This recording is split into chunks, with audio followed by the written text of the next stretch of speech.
Good morning India. नए साल में नए घटना को लेकर मैं आपके सामने एक बार फिर से हाजिर हूं। नए साल की शुरुआत में कुछ बेचारे पति पीटे गए क्योंकि शादीशुदा होने के बावजूद भी ये लोग निकल गए अपनी गर्लफ्रेंड के साथ रोमांस पे, और इनकी पत्नी को पता चल गया। पत्नी चोरों की भांति पति का पीछा किए और रंगे हाथे तबला बजाते हुए पकड़े, मतलब रोमांस करते हुए पकड़े, और जमकर पति की पिटाई हुई और उसकी गर्लफ्रेंड की भी। मौके वारदात से गर्लफ्रेंड किसी तरह जान बचा के निकल पड़ी, पर पति की तो इतनी पिटाई हुई मत पूछ। और ये कई एक जगह घटना हुई। क्या इस तरह का घटना हमारे समाज में होनी चाहिए? क्या कोई शादीशुदा व्यक्ति को प्रेम करना चाहिए? बहुत अच्छा सवाल है। प्रेम का जहां नाम आता है, प्रेम एक ऐसा चीज है जो देश के सीमा भी नहीं जानता है, ना उम्र का सीमा जानता है, ना जाति की सीमा जानता है, ना रिश्ते का सीमा जानता है।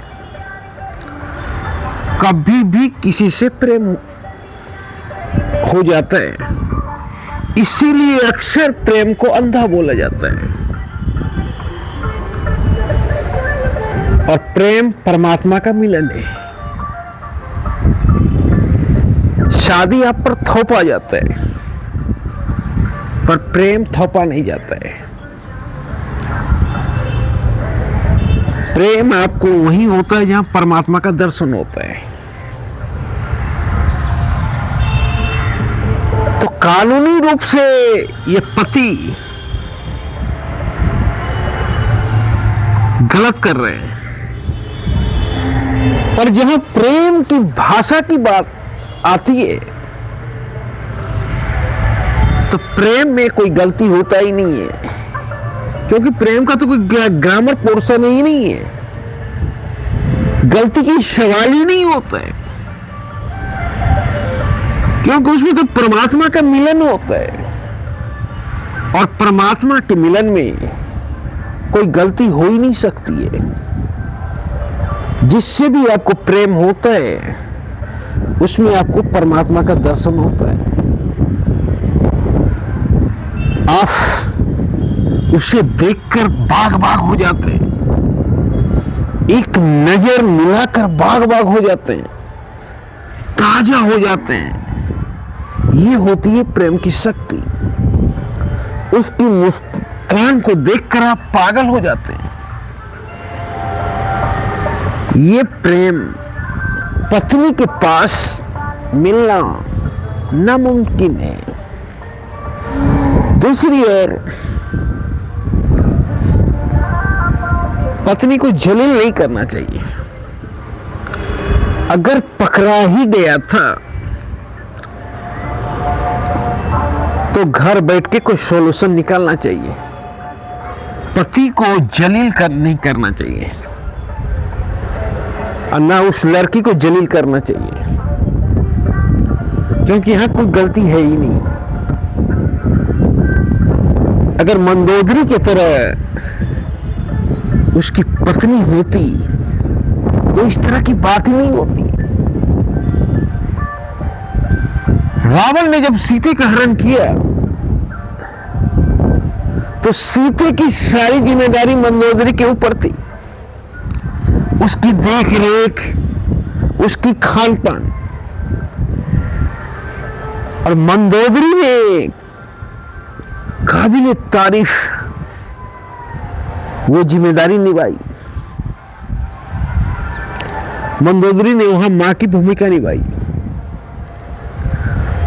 और आज एक स्त्री ऐसा नहीं कर सकता है, क्योंकि आज एक स्त्री के मन में इतना जलन होता है कि वो मां तो बन ही नहीं सकती है।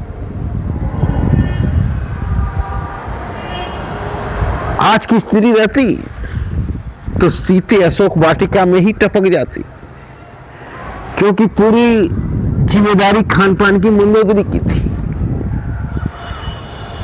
मंदोदरी चाहती तो जहर देके टपका सकती थी,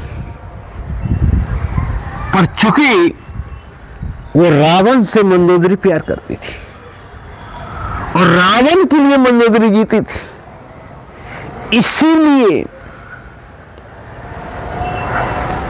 उसने सीते के साथ ऐसा नहीं किया। मतलब रावण के पसंद को मंदोदरी ने पसंद किया। प्यार ये है, प्यार जलन नहीं है। अगर सचमुच कोई प्यार किया तो मंदोदरी ने प्यार किया। मंदोदरी हर क्षण रावण को समझाती थी, प्रभु आप ठीक नहीं कर रहे हैं, अभी भी समझौता कर लीजिए। पर प्राणनाथ माने कहां, वो तो प्रेम में पागल थे, सीते के प्रेम में। तो एक स्त्री को मंदोदरी जैसी होनी चाहिए। दूसरी बात है कि अगर उसका पति किसी के साथ बहक रहा है तो उस स्त्री की भी गलती है। उसने अपने पति को प्यार दिया ही नहीं, तब तो बहकने वाली बात आई। अगर वो स्त्री अपने पति को प्यार दे देती तो उसका पुरुष दूसरे जगह प्यार क्यों खोजती। तो दोस्तों उसकी पत्नी की भी है कि वो अपने पति को प्यार दे ना सकी, तब तो पति को जरूरत पड़ा दूसरे जगह से प्यार लेने का या प्यार पाने का। अगर पत्नी प्यार लुटाती तो कदापि पति ऐसा नहीं करता कि दूसरे जगह से में मटक्का करता, दूसरी जगह शादीशुदा होकर इंगेज हो जाता। तो अक्सर पत्नियां प्यार देती नहीं है और दोष सारा पति पर ठहराती है। धन्यवाद।